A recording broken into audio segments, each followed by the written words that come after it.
Saya bukan atlet, tapi saya pakai smartwatch yang satu ini nyaris setiap hari. Kenapa? Nah, masih ingat nggak? Dulu tuh Sunto ngerjain saya, ya, ngerjain kami lah ya. Mereka ngirim Sunto Race ini untuk review sampai pada akhirnya saya susah ngelepasnya untuk penggunaan sehari-hari. Senyaman itu dan sebermanfaat itu ya.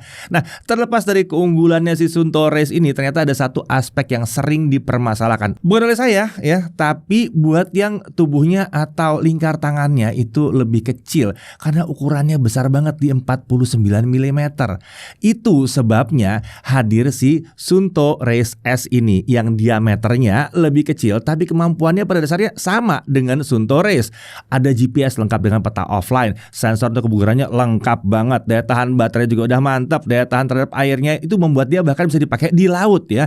Dan kalau bicara spesifik untuk kebutuhan olahraga, smartwatch dari smartwatch yang dibuat oleh produsen smartphone itu bukan tandingan dari keluarganya Sunto Race ini. Oke, mari sekarang kita review si Sunto Race S ini ya. Oh ya, sama dengan Sunto Race, kita juga akan membahas Sunto Race S dari pandangan kami sebagai pengguna biasa saat traveling, olahraga ringan juga gitu ya. Tapi kita juga akan nguji si Sunto Race S ini bersama mantan atlet nasional sekaligus pelatih timnas Indonesia untuk olahraga air.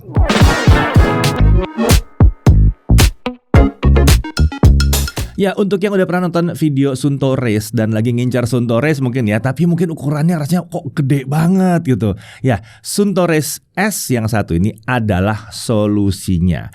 Tadinya kami mengira bahwa pengujian kali ini akan membosankan ya, karena seperti menguji jam yang sama tapi cuma beda ukuran aja. Tapi ternyata tidak demikian. Sunto mengubah banyak aspek software dari serinya Race. Update yang dihadirkan juga jadi menambahkan fitur-fitur yang menarik. Ya, jadi Race yang dulu dan Race yang sekarang pun sudah berubah softwarenya. Nah, by the way, buat yang belum tahu siapa itu Sunto atau apa itu Sunto, saya jelaskan dikit nih. Sunto itu adalah perusahaan yang berdiri tahun 1936. Dia basisnya di Finlandia dan sangat terkenal dengan produk jam olahraga, dive komputer, kompas, dan instrumen lainnya ya. Tapi yang kelas atas. Produk awalnya yang pertama banget dia buat adalah kompas. Nah, sejak tahun 1998, Sunto itu udah memproduksi jam untuk kebutuhan outdoor yang ada altimeter, barometer, dan kompas. Mereka bilang ABC, altimeter, barometer, kompas gitu ya. Nah, udah kebayang ya akar dari teknologi dan kulturnya Sunto ini seperti apa. Jadi jangan heran kalau Sunto ini banyak dipakai oleh olahragawan, atlet, atau mereka yang suka hiking berpetualang gitu, karena ya tangguh dan bisa diandalkan. Jadi Sunto ini sama sekali bukan produk dari produsen kemarin sore. Oke, jadi kita lanjut bahas si Sunto Race S ini ya. Untuk spesifikasi, jam ini diameter case-nya adalah 45 mm, lebih ringkas dibandingkan Race yang 49 mm. Layarnya itu AMOLED, resolusi 466 x 466 pixel dengan ukuran 1,32 inci. Nah, bobotnya katanya kalau buat versi titanium itu di 53 gram. Kalau untuk bobot yang versi steel seperti ini yang kita pakai ini ada di 60 gram. Jadi sebetulnya antara titanium sama steel nggak jauh beda. Nah, secara umum Race S ini 28% lebih ringan dibandingkan seri Race dan 14% lebih tipis ya. Material kacanya kalau yang ini pakai Gorilla Glass. Strap bawaannya berbahan silikon. Dia bisa mengakomodasi lingkar pergelangan sekitar 125 sampai 175 mm. Nah, strap bawaan ini pakai metode quick release ya. Jadi buka pasangnya mudah banget. Jangan khawatir ya, kita tentunya bisa pakai strap yang lain selama lebarnya 22 mili. Di sini bahkan saya sering tukar-tukaran antara strapnya Race S dan Race juga. Nah, kalau dilihat di website Sunto, tersedia banyak banget strap untuk Sunto Race series ini ya. Mungkin supaya bisa dipakai sesuai dengan kebutuhan ya, mau elegan, mau sporty gitu, bisa. Saran kami sih kalau pakai Sunto ini mampir ke store fisiknya, jadi bisa cek langsung ada strap apa saja yang bisa dipasang di sini dan bisa langsung pilih-pilih mana yang paling pas. Oke, lanjut untuk daya tahan airnya. Yang satu ini sampai dengan 50 meter. Ini beda dengan Race yang bisa sampai 100 meter. Tapi tenang, Sunto Race S ini tetap bisa diajak berenang di laut, nggak ada masalah. Bukan hanya di air tawar yang bersih aja. Baterainya tipe rechargeable lithium ion. Sayangnya kita nggak dapat spek kapasitasnya ya. Untuk daya tahan baterainya kalau hanya menampilkan jam saja ya, itu bisa sampai 13 hari. Sementara untuk tracking dan terus-menerus ada notifikasi, itu katanya itu bisa mencapai 5 hari. Nanti kita cek ya dalam pengujiannya.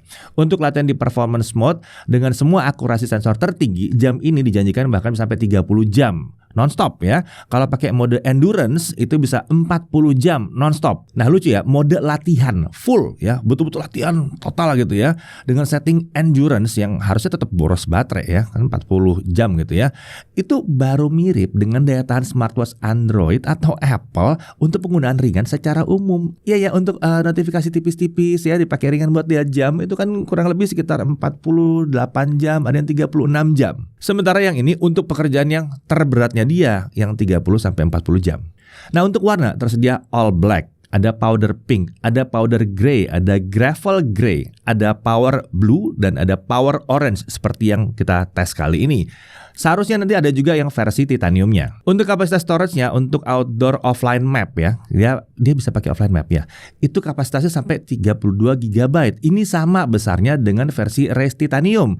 Nah, waktu di versi Race, titanium sama steel itu beda. Karena titaniumnya 32 GB, steelnya 16 GB. Nah, ini sama dengan yang varian titanium. Untuk konektivitasnya dia pakai Bluetooth dan kita bisa menerima beragam notifikasi dari smartphone juga. Sementara untuk download map, nah kita bisa menghubungkan si Race S ini ke Wi-Fi via aplikasinya.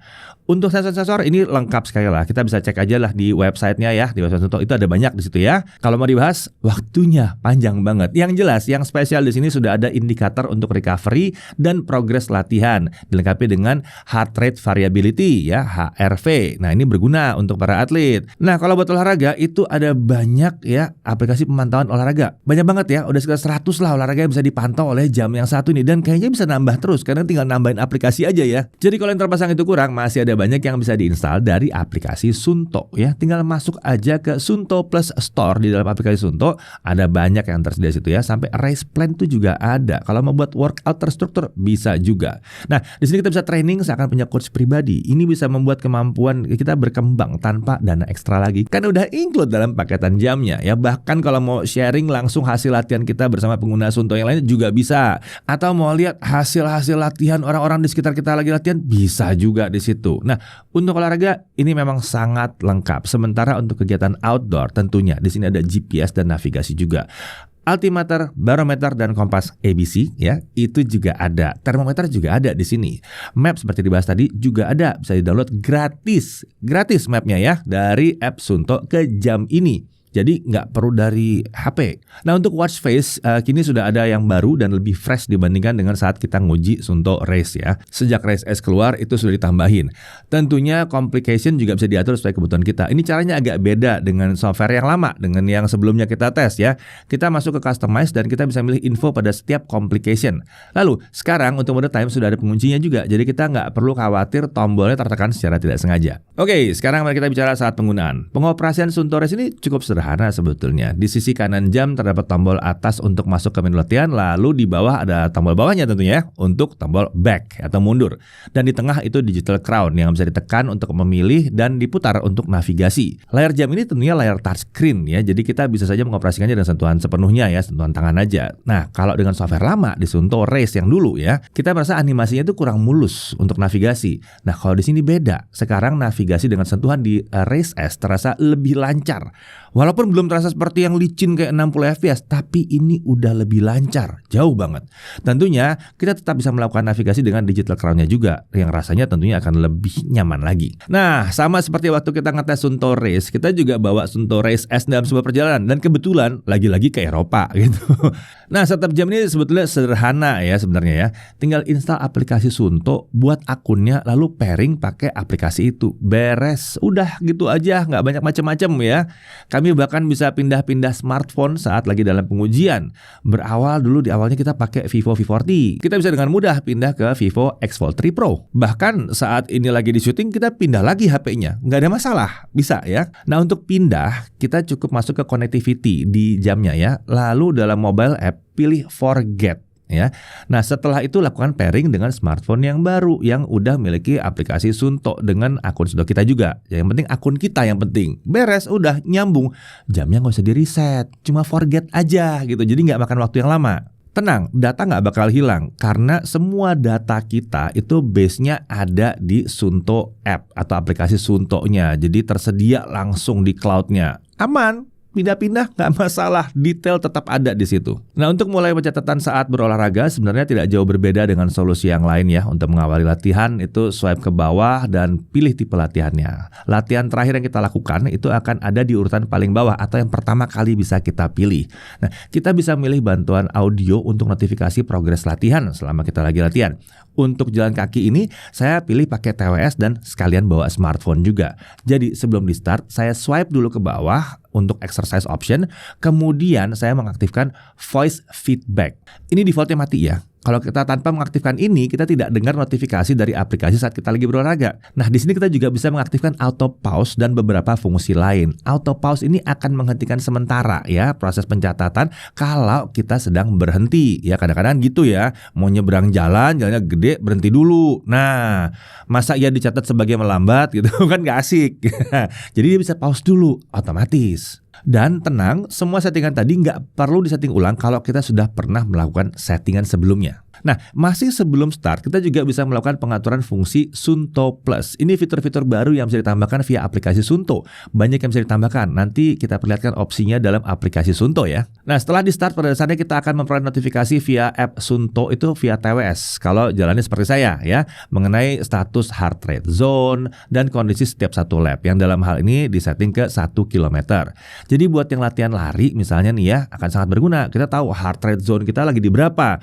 Jadi kita tahu kalau lagi ketinggian gitu misalnya ya, alias terlalu maksa atau kerendahan alias kurang giat kita olahraganya. Tentunya ini bisa menjaga kita kalau lagi latihan bareng sama temen, ya kan? Kadang ada yang suka nafsu tuh, mau ngejer atau mau ninggalin gitu ya, nggak sadar tuh heart rate zone-nya ternyata udah tinggi banget, ya bisa bahaya loh. Nah, itu nanti ada peringatan tuh kalau kita terlalu maksa. Nah, masih dalam penggunaan, pesan SMS dan WhatsApp itu tentunya bisa diterima juga di jam ini. Untuk menjawab ada fitur Quick Reply. Kalau kita masuk ke Suunto app, di situ ada 5 Quick Reply yang semuanya bisa kita ganti sebetulnya. Sesuaikan aja dengan kebutuhan kita. Tiap Quick Reply itu panjangnya maksimum 32 karakter. Sementara itu untuk teleponan kita hanya bisa melihat notifikasi aja bahwa ada telepon masuk. Kita belum bisa jawab via jam ini ya. Oke, sekarang mari kita masuk ke aplikasi Suunto. Nah, kita akan langsung merasa ada perbedaan nih antara smartwatch biasa dengan sports watch spesial seperti Suunto Race S ini. Statistiknya lebih detail ya. Di sisi atas kalau kita swipe kanan kiri kita akan langsung lihat progres kebugaran selama 7 hari terakhir. Ini sangat berguna untuk lihat progres dengan cepat. Sayangnya saya sibuk banget di 7 hari terakhir ya, nggak sempet olahraga terlalu banyak, jadi progresnya kurang oke di sini. Nah, kalau kita beralih ke bawah kita akan langsung melihat hasil latihan yang sudah direkam. Tap sekali ke peta latihan dan kita bisa melihat detail latihan. Semua statistik lengkap di sini. Udah terasa jam olahraga banget di sini. Swipe ke bawah bahkan ada grafik saat kita lagi olahraga. Mau lihat detak jantung versus pace bisa, atau mau ganti parameter bisa, ada speed, temperature dan lain-lain. Turun lagi ke bawah kita bisa lihat detail setiap lap juga. Oh ya, coba kita balik lagi swipe ke paling atas yang di bagian peta. Kita bisa melihat rute yang sudah ditempuh selama latihan, pergerakannya kemana aja, dan ini cukup detail dalam peta ini ya. Nah, kemampuan mencatat rute ini membuat saya berpikir pada saat pengujian, ini pasti bagus banget untuk pemantauan olahraga dan ini udah umum ya. Tapi ini juga akan keren untuk pencatatan saat lagi traveling. Maksudnya gimana? Nih gini, kalau traveling lagi jalan kaki nih misalnya ya. Nah contohnya nih, saya lagi ada di Strasbourg, Prancis. Saya mencoba ya teori saya ini. Jadi saya mengitari Grand Ile di Strasbourg, sebuah wilayah wisata yang cantik banget lah di situ intinya ya. Nah ini trek perjalanan saya selama ada di Strasbourg. Ini sudah meliputi semua titik-titik yang paling menarik di situ. Jadi kan kecatat nih dan disimpan terus. Kalau saya perlu, saya bisa share foto rute tersebut ke orang lain yang mungkin membutuhkan. Karena kemarin waktu ke Strasbourg kemana aja? Nih, kasih lihat, beres kan? Atau bisa jadi ini jadi acuan saya juga kalau lain kali berkunjung ke tempat yang sama. Misalnya berkunjung bareng keluarga semua rame-rame gitu. Mau kemana aja? Kemarin saya lewat sini. Bisa gitu kan? Atau bahkan kalau saya jalan lagi sendiri sana atau bareng sama istri ke sana. Wah udah pernah kan? Kemarin kita udah pernah lewat sini. Mau lewat jalan lain nggak? Tuh, menarik kan? Nah masih terkait bepergian ke luar negeri. Kalau kita pergi yang cukup jauh itu kan jamnya jadi beda banget ya. Jadi kemampuan untuk menampilkan waktu di tanah air selain waktu di lokasi kita sendiri itu akan sangat berguna. Nah kita tinggal masuk ke settings, general, time date, lalu pilih dual time. Di situ kita bisa memasukkan waktu di tanah airnya. Ya, kalau kita lagi di luar negeri kita masukin waktu di tanah airnya. Untuk WIB ya, itu pilih yang +7 di situ ya. Sementara untuk waktu lokal di luar negeri, dia kan akan sinkron ke smartphone kita ya. Jadi ya atau ngikut aja di situ. Tentunya selama auto time update kita hidupkan. Kemudian kita tinggal pilih complication dual time untuk watch face yang sedang kita gunakan. Beres deh, kita bisa lihat jam setempat dan kita bisa lihat jam di tanah air. Oke, kita bicara pencatatan untuk sleep atau waktu tidur. Ini bisa dicek pada kalender ya hasilnya. Ini juga lengkap banget. Ada sleep stage, detak jantung saat tidur, HRV-nya ada di situ, SpO2, dan kesimpulannya juga ada. Kesimpulan kualitas tidur kita. Di kalender ini kita juga bisa ngeliat ya catatan dari aktivitas keseharian kita. Lumayan lengkap nih ya. Tapi sebagai catatan, kalau kalian tidur di pesawat, sayangnya itu belum bisa dideteksi oleh si jam ini. Setidaknya sampai saat pengujian ini kami lakukan. Nah, untuk mengatur complication pada jam ini kita tidak bisa melakukannya lewat aplikasi Suunto ya. Kita harus melakukannya langsung dari jamnya. Kalau di smartwatch biasanya dari aplikasi kan. Kalau ini nggak, dari jamnya. Masuk ke control panel dan customize. Di sini kita bisa milih watch face, aksen warna diinginkan dan mengatur complication mana yang ingin kita gunakan untuk watch face kita. Oke, sekarang kita bicara soal offline map. Nah, Suunto menjadikan offline map dengan pilihan yang lengkap untuk beragam kota atau beragam region di dunia. Jadi kita bisa mendownload peta tersebut ke Race S melalui aplikasi Suunto di smartphone. Syarat utamanya adalah kita harus meregistrasi Wi-Fi dulu pada menu konektivitas di aplikasi Suunto. Ini akan membuat kita bisa terkoneksi via Wi-Fi untuk nge-download peta. Sayangnya memang konektivitasnya baru jalan untuk yang 2,4 GHz aja. Mungkin supaya unit Wi-Fi-nya nggak terlalu besar kali ya di dalam jam ini. Nah, saat perjalanan ke Eropa agar mudah nambahin region, kan jalannya tuh menclok-menclok ya sana sini gitu ya. Nah, saya harus nambah-nambah nih, kota ini nambah kota ini nambah kota ini, karena saya awalnya nggak ada rencananya mau ke kota mana sebetulnya. Supaya gampang, saya menghubungkannya ke Wi-Fi hotspot yang dibuat dari HP saya. Sementara HP saya nanti yang dibiarkan connect ke Wi-Fi hotel atau Wi-Fi manapun itu, atau ya via 4G atau 5G bisa juga. Ini adalah sebuah trik supaya kita nggak perlu sering-sering harus nambahin konektivitas karena ribet. Nah, Wi-Fi hotel juga kadang-kadang kan inputnya tuh beda ya, harus ada menu tertentu yang diinput lagi, agak sulit. Jadi lebih baik dikonek ke HP aja via hotspotnya HP. Nah, setelah ada dalam jam, peta ini bisa berfungsi secara offline tanpa butuh koneksi internet sama sekali. Jadi beda dengan smartwatch yang pada umumnya butuh internet untuk lihat peta pada jam. Kita bisa melakukan zoom in, zoom out, dan update peta ini juga cukup cepat. Tentunya beragam fungsi map seperti rute dan bahkan melihat jarak antara dua titik itu juga bisa di sini. Oh ya, saya udah bilang kan petanya gratis, nggak usah bayar-bayar lagi, nggak usah beli-beli lagi. Nah, untuk daya tahan baterai. Nah, selama penggunaan itu saya mengaktifkan notifikasi message lengkap dengan 1 kali latihan setiap hari sekitar 40 menit sampai 1 jam dan tentunya dipakai juga saat tidur. Nah, pada saat satu set itu dijalankan, Suunto Race ini berkurang baterainya sekitar 25% setiap 24 jam. Jadi harusnya kalau pakai cara penggunaan saya ya, itu bisa bertahan sekitar 4 hari full. Oh ya, itu kondisinya heart rate dipantau dan always on display, itu aktif. Jadi memang lebih berat dari acuan daya tahan baterai yang dicanangkan oleh si Suunto sendiri. Nah, mengingat ukuran baterai yang lebih kecil dari Suunto Race, yang Suunto Race kan bisa tahan 6 hari dengan penggunaan yang serupa ya.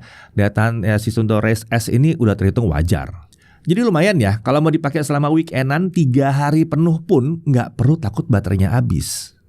Oke, sama seperti pengujian Suunto Race, kita juga akan menguji untuk renang. Tapi kali ini bersama seorang atlet tentunya. Ini adalah Livia, pelatih tim nasional fin swimming Indonesia yang dulunya juga medalis untuk tim nasional fin swimming Indonesia. Kita melihat bagaimana Suunto Race ini kalau dipakai untuk olahraga renang. Terlihat di sini kita bisa setting panjang lintasan renangnya. Dulu sebelum ada update, Suunto Race tidak bisa mendeteksi gaya kupu nih yang jadi masalah ya. Nah, sekarang mari kita lihat apakah setelah banyak update dan masukan Race S bisa mengenalnya. Ternyata selain mengenal gaya-gaya yang lain secara otomatis ya, jadi kita nggak usah ngeset, ternyata sekarang sudah bisa mengenali gaya kupu-kupu. Tentunya gaya bebas dada dan punggung ya tentunya tidak bisa ya. Kita tidak perlu mengisi secara spesifik gaya apa yang sedang digunakan. Tapi kami penasaran nih, apa yang terjadi kalau pemula melakukan gaya kupu-kupu dengan form yang berantakan dan lamban? Kalau pemula pasti begitu, nggak akan langsung jebur nggak pasti gitu ya. Ternyata memang jam ini bisa salah deteksi. Kali ini malah dikira jadi gaya dada ya. Kalau kemarin dikira gaya bebas gitu ya. Tapi nggak masalah ya. Setidaknya kalau formnya sudah benar, gaya kupu akan terdeteksi dengan baik. Ini malah jadi contoh yang bagus. Kalau misalnya nggak kedeteksi sebagai gaya kupu, berarti gaya kupu kita masih salah. Nah, satu hal menarik saat pengujian ini adalah Coach Livia bisa menggunakan Suunto Race S dengan strap standar di pergelangan tangan kiri. Jadi nggak ada masalah untuk pergelangan yang kecil ya. Jadi nggak kelihatan kayak kegedean juga. Ya, sama seperti sebelumnya kita juga tidak menguji di laut lepas, meskipun seharusnya si Suunto Race S ini bisa digunakan selama bukan untuk scuba diving ya. Karena kalau buat triathlon kan bisa ketemu sama laut lepas juga. Jadi harusnya aman lah.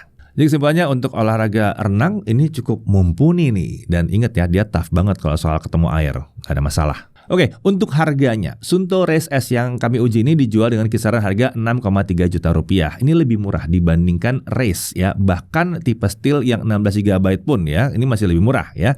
Padahal Race S ini punya storage 32 GB untuk mapnya kan. Nah, menurut kami melihat kemampuan dan ketangguhannya ini adalah harga yang pantas ya. Sekarang mari kita bahas catatan-catatan penting selama pengujian. Hal yang perlu diperhatikan. Nah, ini memang bukan sportwatch Suunto yang ukurannya besar seperti Suunto Race, tapi ukurannya bukan berarti yang super mungil banget ya. Dia 45 mili, masih belum 39 atau 40 mili. Jadi untuk dipakai tidur di rumah meskipun lebih enak dibandingkan pakai Suunto Race, tapi rasanya tetap kurang kecil, kurang ringkas aja. Ya tergantung orang ya, preferensinya akan bisa beda-beda. Nah kemudian menu pengaturannya ini memang agak beda dibandingkan smartwatch. Jadi akan butuh dipelajari dulu detailnya. Untungnya websitenya Suunto itu sangat informatif. Tinggal di search aja di situ, nanti dikasih tahu ngelakuinnya gimana, detailnya ada di mana, gampang. Lalu notifikasi dengan bunyi itu sangat tidak cocok menurut kami untuk penggunaan keseharian kami karena lumayan berisik ya. Tapi mungkin untuk kondisi outdoor atau lagi olahraga, kalau ingin memastikan bahwa kita pasti dengar notifikasinya, ya bisa dihidupkan. Tapi kalau untuk saya, preferensi pribadi saya adalah set di vibrate saja. Kemudian jam ini juga menggunakan banyak istilah dan singkatan yang asing mungkin di mata awam. Jadi kita butuh mempelajarinya untuk memahami apa kegunaannya. Saya pastikan kalau dipelajari itu berguna. Statistik teknis penggunaan baterai jam juga belum ada di sini ya. Tapi ya berhubung ini jamnya tergolong irit ya sebetulnya ya. Menurut saya sih nggak masalah. Lalu opsi watch face itu sudah ditambah dibandingkan kondisi sebelumnya ya. Tapi tetap terbatas dan tidak bisa ditambahkan selain melalui update dari software sendiri. Untungnya yang tersedia udah cukup elegan sih menurut kami ya. Kemudian belum ada mode deteksi untuk olahraga atau latihan secara otomatis ya. Kalau auto pause ada, tapi kalau untuk tiba-tiba kita lagi jalan 10 menit, itu mau olahraga nggak sih? Itu belum ada. Oke, untuk hal yang kami suka dari jam 1 ini ya, ukurannya lebih ringkas dibandingkan Suunto Race. Ini membuatnya akan cocok untuk lebih banyak orang ya. Lalu jam ini dilengkapi dengan sensor dan fitur kebugaran yang lengkap. Mau dipakai olahraga, nyaris semua olahraga tuh bisa dipantau. Lalu ini penting banget, data yang disajikan super lengkap. Kalau dicari perbedaan antara sports watch dengan smartwatch, ini sports watch banget ya. Dibuatnya oleh orang-orang yang memang paham banget detail apa yang dibutuhkan oleh atlet ya. Bahkan buat saya pun ini penting. Yang lagi mau nurunin berat badan gitu, penting banget karena detail-detail ini justru berpengaruh sekali. Lalu untuk dipakai hiking ya, si barometer, altimeter, kompasnya itu dan petanya itu udah tersedia secara offline di jam yang 1 ini. Peta offline-nya pun gratis selamanya, tinggal pilih aja download yang mana. Download, beres. Mau download seluruh Indonesia, bisa. Mau download negara lain juga bisa. Kemudian mau olahraga atau liburan di pantai atau dekat laut, aman banget. Diajak snorkeling sampai free dive tipis-tipis itu juga masih aman. Apalagi kalau cuman teman main air di pantai, aman lah. Daya tahan airnya kan 5 ATM. Desainnya, penampilannya ini juga keren. Tinggal tergantung strap apa yang dipakai, dia bisa berubah dari sporty ke elegan. Lalu layar AMOLED yang digunakan juga enak banget dilihat di mata sih ya. Strap yang disediakan juga nyaman digunakan, bahkan kalau perlu bisa diganti dengan opsi-opsi yang lain. Selama kita pakai strap 22 mili itu bisa diganti-ganti, gampang ya. Kemudian walaupun ini bukan versi yang titanium ya, rasanya tetap ringan kok yang di sini, nggak berasa berat. Kalau yang Race kemarin kan itu lumayan terasa bedanya, kalau ini nggak ya. Lalu dia udah punya perlindungan ekstra dengan Gorilla Glass. Daya tahan baterai juga baik kalau dibandingkan dengan smartwatch dari Apple atau yang pakai Wear OS gitu ya. Walaupun emang belum sehebat yang Race, tapi ini udah bagus banget. Kemudian kalau untuk digunakan berolahraga, vibrasinya, vibrate-nya kenceng, nggak bakal kelewat notifikasi, dijamin kenceng banget. Suara juga kenceng banget. Untuk konektivitasnya juga tergolong lengkap, bahkan dia bisa pakai WiFi untuk mempermudah untuk proses download petanya. Oh ya, kalau mau connect ke Strava atau aplikasi pemantauan kebugaran lain juga bisa. Nah, pasti banyak yang nanya, mendingan ambil Suunto Race S atau smartwatch. Nah, perhatikan bahwa Suunto Race S ini adalah sports watch. Fitur konektivitasnya tidak akan sehebat smartwatch kelas atas ya.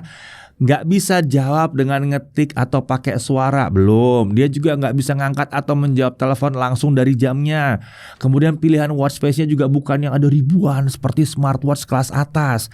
Tapi Sportwatch ini menawarkan fungsi pemantauan olahraga yang super detail. Suunto tahu apa yang dibutuhkan para atlet atau mereka yang mementingkan pemantauan kebugaran. Lihat aja aplikasinya, luar biasa detail. Ketangguhannya juga lebih baik dibandingkan smartwatch dengan harga yang serupa. Pada umumnya ya, dia udah tahan air laut loh, bisa dipakai buat triathlon. Lalu daya tahan baterainya, kalau pemantauannya mau dibuat seperti smartwatch biasa, seminggu juga bisa, nggak ada masalah sih yang satu ini. Lalu peta offline-nya ini sulit dilawan ya. Smartwatch biasanya petanya nggak offline. Nah di sini udah offline, gratis pula. Suunto Race S ini dirancang oleh produsen yang sudah berpengalaman membuat jam untuk kegiatan outdoor sejak lama. Lah Suunto aja mulainya dari kompas ya. Jadi untuk navigasi tentunya mumpuni lah dia. Intinya, kalau mau cari jam yang fokusnya spesial ke kebugaran dan olahraga, smartwatch seperti Race S ini akan sulit ditandingi oleh smartwatch biasa. Nah, jadi untuk siapa sih Suunto Race S ini? Pertama-tama jelas untuk semua orang yang menyukai kemampuan Suunto Race tapi butuh yang ukurannya lebih mungil. Jadi untuk mereka yang bertubuh tidak terlalu besar atau mungkin untuk kaum hawa ya. Tapi tidak menutup kemungkinan untuk semua orang juga ya. Saya yang cocok pakai Suunto Race aja merasa bahwa Race S ini masih oke dipasang ke tangan yang besar ini, yang selalu membuat semua review jam kelihatan jamnya kekecilan. Masih enak makanya. Secara umum Race S ini cocok untuk siapa saja yang menyukai penampilan yang sporty dan mereka-mereka yang paham ya akan melihat pengguna-pengguna Suunto ini dan mereka akan bilang, wah tuh orang serius olahraganya sepertinya ya. Dia paham banget jam olahraga yang benar tuh yang seperti apa. Iya enggak? Selain itu jelas untuk mereka yang butuh fitur pemantauan kebugaran yang detail. Untuk atlet yang lari jelas ini cocok banget. Untuk triathlon cocok, mau nyebur laut juga nggak ada masalah.